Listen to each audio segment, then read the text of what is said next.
HighBridge, a division of Recorded Books, presents The Fruit of All My Grief Lives in the Shadows of the American Dream by J. Malcolm Garcia. Read by Danny Campbell. Take from my hand, put in your hands, the fruit of all my grief. Alabama Shakes. My eyes often open when I see a limping person going down the street. That person's wrestled with God, I think. William Goyen. Preface. The first story in this collection, Sanctuary, came about as I followed news accounts of President Trump's initial crackdown on undocumented people in 2017.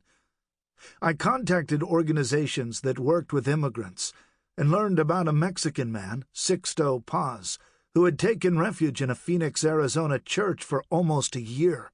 I wondered, who is this guy and others like him? Beyond the one or two quotes attributed to them in news stories, who are they really? What are their dreams, ambitions, their disappointments? They are statistics. What else are they? What is our breathless 24-hour news cycle missing about them? I had to find out. I contacted the church and arranged to meet Sixto. I often find my stories through the news and in chance encounters. In 2005, I was reporting from Port-au-Prince, Haiti, when I met a man by the name of Michael from Texas who housed homeless teenage boys. We spent no more than an hour together, if that. 5 years later, after a catastrophic earthquake struck Haiti and killed thousands of people, I thought of Michael and wondered if he and the boys he sheltered survived. I tracked Michael down and then flew to Port-au-Prince and spent 10 days with him as he tried to rebuild his shelter, his life, and the lives of the children he cared for. Sixto, Michael, and the others profiled in this collection survived their ordeals. Their struggles changed and defined them, as do our own. They give meaning to our lives. They are our history, and often reflect the times in which we live. They are worth telling and retelling and remembering. The lives lurking beneath the surface of the everyday continue to intrigue me. My initial judgment of someone I don't know, based on the slimmest of information, their appearance, the sound of their voice, their expressions, does not satisfy. We will continue to make assumptions about strangers through the impressions made by the briefest of encounters. No matter how flawed those conclusions, no matter how different we may think we are from them, most of us share a common routine. We get up each morning. We make it through each day. We sleep at night and ready ourselves for the next day without knowing what it may hold, what challenges we'll have to surmount, and how others will judge us. We persevere. J. Malcolm Garcia, San Diego, February 2019. Sanctuary. Sixto Paz opens a door and shows me the music room. He sleeps on a bed across from a piano, sheets neatly tucked, a rack of clothes on hangers beside it, shelves of books, a whiteboard, a table, some chairs, and a well-thumbed Bible open to the book of Genesis. Sixto crashes out at about midnight and wakes up at 4. He has trouble sleeping.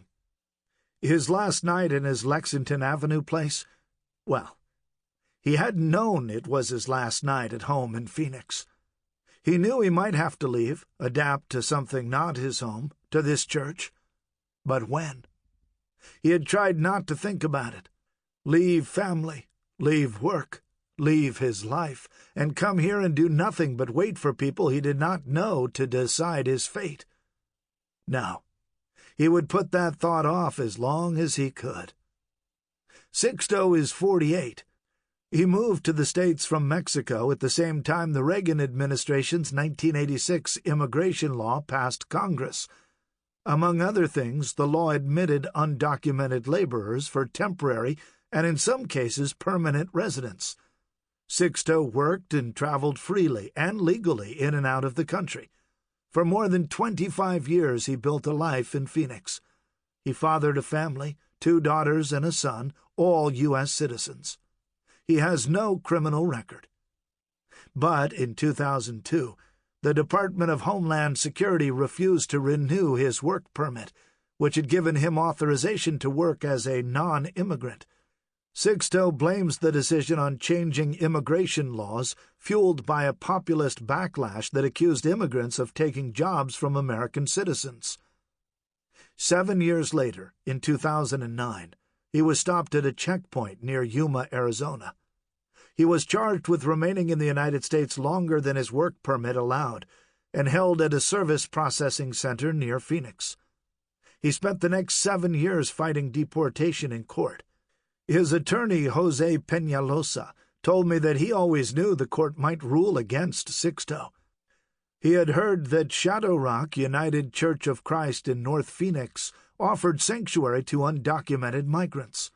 Federal immigration and border authorities in most cases avoid detaining people who are staying in churches, schools, and hospitals, sensitive locations, according to a 2011 Immigration and Customs Enforcement memo. Peñalosa presented Sixto's situation to the church board in April 2016, and the board agreed to offer sanctuary.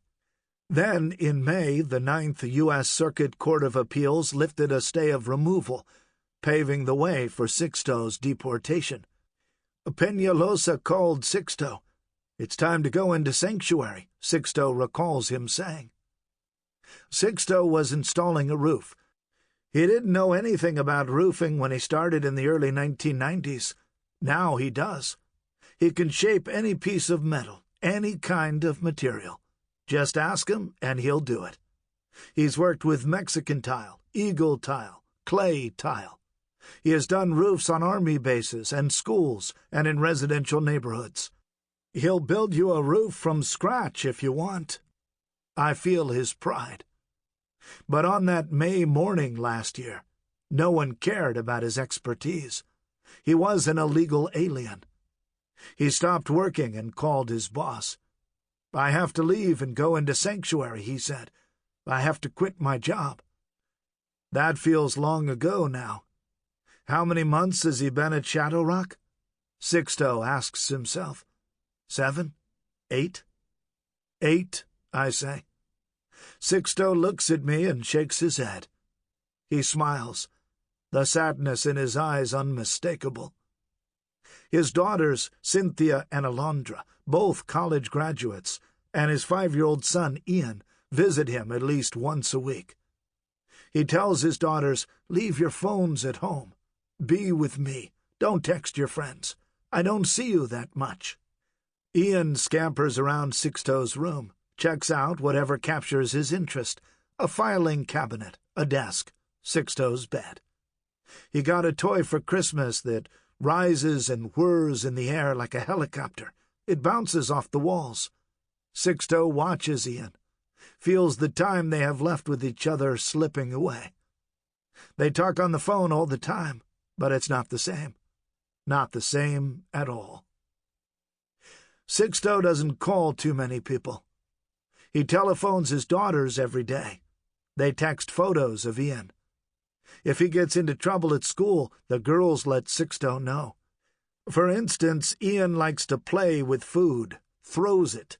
Sixto tells him food is not a toy. It is not for throwing. If you take it, eat it. And listen to your teachers, to your mother. Sixto shows me a row of numbers separated by plus signs on the whiteboard.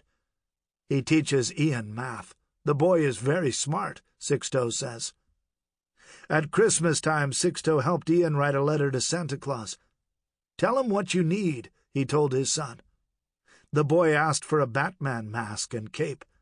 He added, "Please, Santa Claus, get my father out of the church." Ian asks his father, "Why are there so many trees? Who makes the rocks? Why is the sky so blue? Why is there snow? Who makes the parks? When do you leave here?"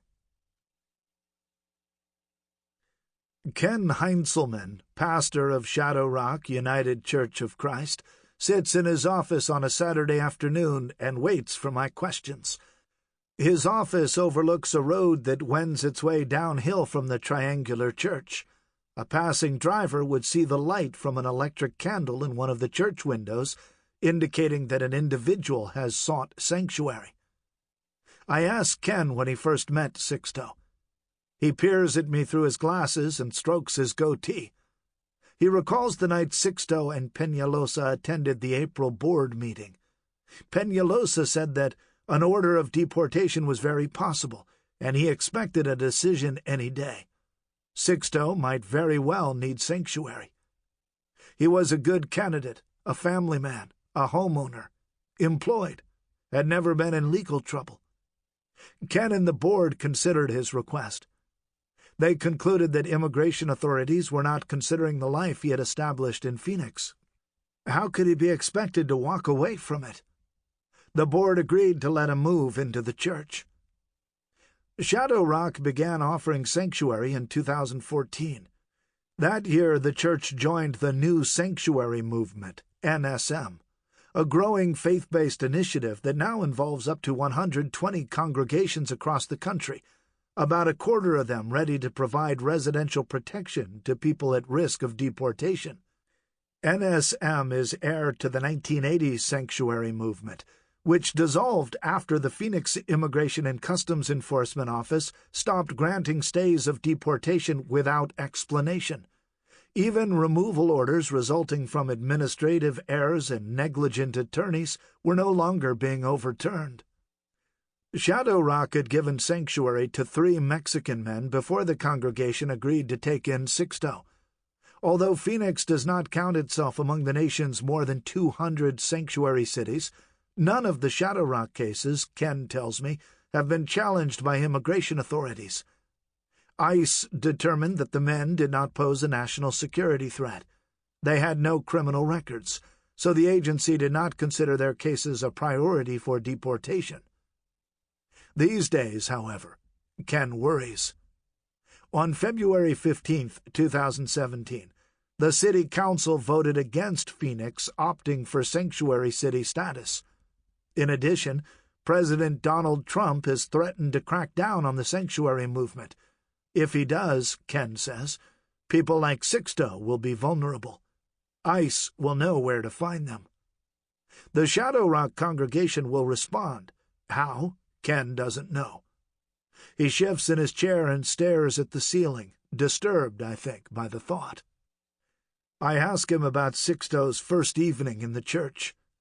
Another Mexican man, Ismael Delgado, who stayed in sanctuary at Shadow Rock for more than 400 days, let Sixto in when he first arrived. Sixto appeared very guarded. Ken and the congregation left him alone to adjust. They did not want to come across as gringo do-gooders. Ken gave Sixto things to do when he asked, careful not to give the impression that he was indentured labor. He also offered him the church keys. Sixto was welcome to go where he pleased on the property. The keys were a matter of practicality. He had to be able to move around the church like anyone else.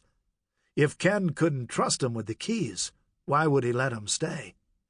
As long as Sixto has patience, Ken thinks he will persevere.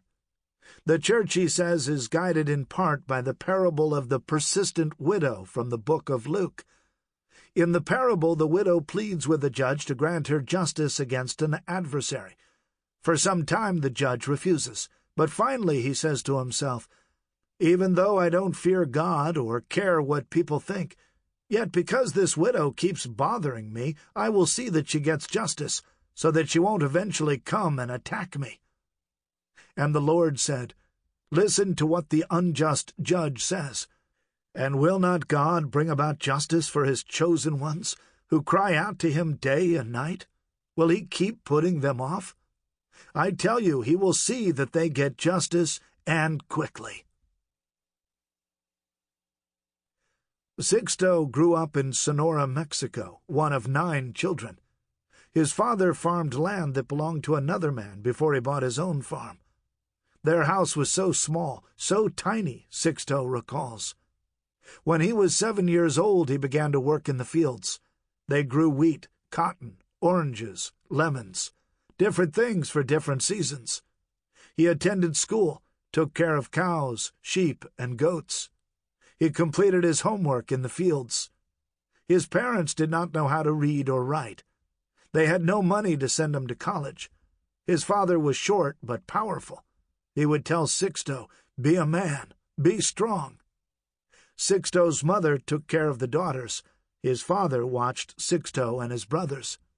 "Sit up straight at the table," he'd say. "Eat and be quiet. Eat whatever your mother serves. Throw nothing away. No elbows on the table. Don't come to the table without a shirt. This is not a bar. When you talk to someone, look them in the eye. Show them respect. Don't say bad words." Sixto's father would smack him if he cussed. He would warn him 2 times.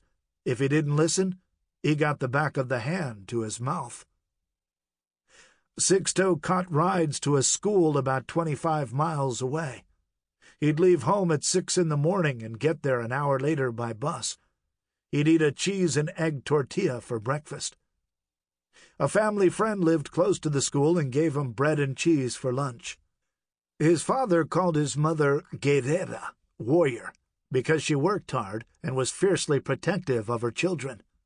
When they got sick, she would walk them to a clinic almost 15 miles away. She carried them when they were toddlers. Sixto wonders how she did it. Today, people won't do anything without a car. In 1986, an older brother moved to Arizona and told Sixto to join him. His mother rode with Sixto from Sonora north on a train nicknamed El Burro because it was so slow. Sixto never forgot how his mother cried at the thought of another son leaving her. He jumped the border fence near Nogales. There was no barbed wire on it in those days, Sixto says. The border patrol didn't bother with him. He caught a ride to Phoenix on the back of a motorcycle. He was 16 and spoke no English. He had never been in a city, had never seen streets so wide, buildings so tall. He had never left his family. He felt scared and exhilarated.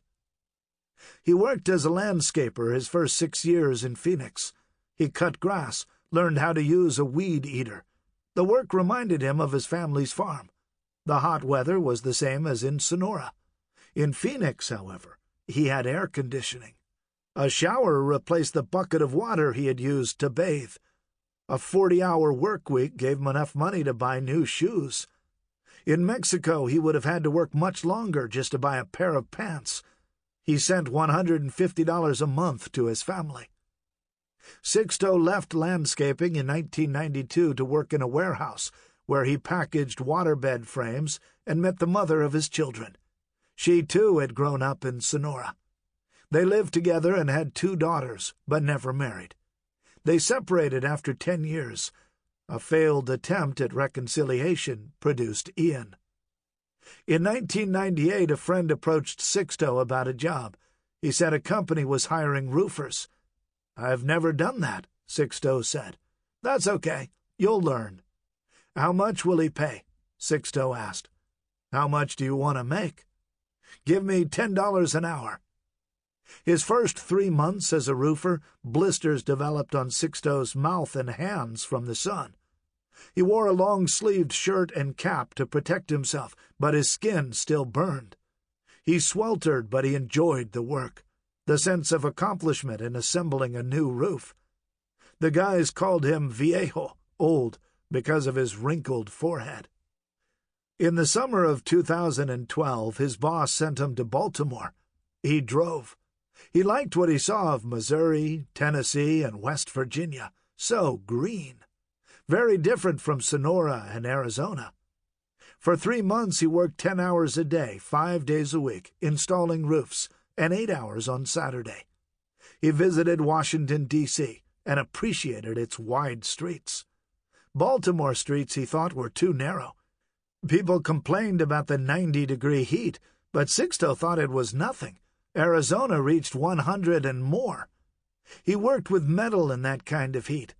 Metal was bad, but copper was worse. It absorbed more. Since he's been at the church, guys he worked with in Baltimore and Phoenix call him. "We have a lot of work," they tell him. "We miss you." He feels good when they call. They know he's a hard worker. They were a good team. "What's going on?" his friends ask. "Why are you living at a church?" In 2009, Sixto drove to Yuma for a roofing job. On his return to Phoenix, traffic slowed for a Border Patrol checkpoint. At that time, he no longer had a work permit. He had stayed in Arizona because it had become his home. He knew that he always risked being stopped. "Do you have papers?" Sixto recalls one of the patrolmen asking him. "No." "You can't stay here if you can't show you're here legally." "When was the last time you were in Mexico?" 2000. "How'd you enter the U.S.? "I had a work permit then." "What color was it?" "Red," he answered correctly. "How long you here?" 25 years. "Why don't you have papers?" "They said I couldn't have them anymore." "Okay." The Border Patrol held him 2 to 3 hours.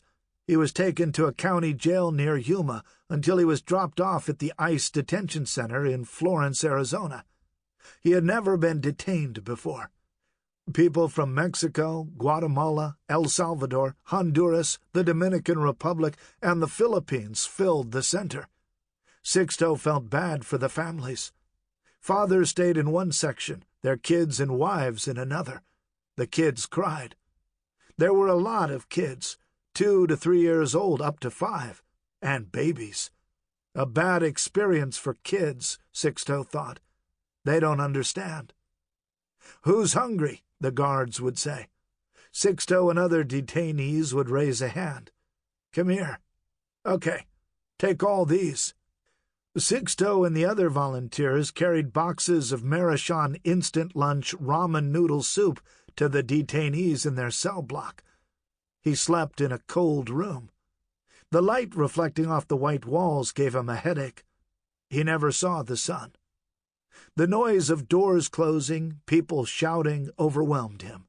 The plastic plates smelled. The guards served Kool-Aid. Most of the detainees got frustrated and agreed to sign out and be deported. Sixto's mother visited him and cried. She never thought one of her sons would be in a place she considered a jail. Sixto got to know one Filipino man who appeared before an immigration judge. The judge, Sixto says, ordered him to leave the country. That night the man fell out of the top bunk of a bed and injured himself. He was transferred to a hospital, thus delaying his deportation. Then there was this guy from Mexico. He called his wife and told her to sell the car and truck to pay the rent. "Hey, Sixto," the guy said, "give me $2,000 for my car. If you get out before me, give the money to my wife." "No, I don't want the car," Sixto said. 15 days later, the guy was released. Another man's wife made tamales to pay the rent. 3 weeks after he was detained, Sixto was released with an order to appear before a Phoenix immigration judge. He had lost 10 pounds. He returned home and hired Peñalosa. He was allowed a work permit while his case went through the courts. "I'm here," he'd tell his family. "I'm not going anywhere." In October 2012, Cynthia Paz, then 18, testified before an immigration judge that if her father was deported, she would suffer financial and emotional hardship. She said he provided child support for Ian and also helped care for him.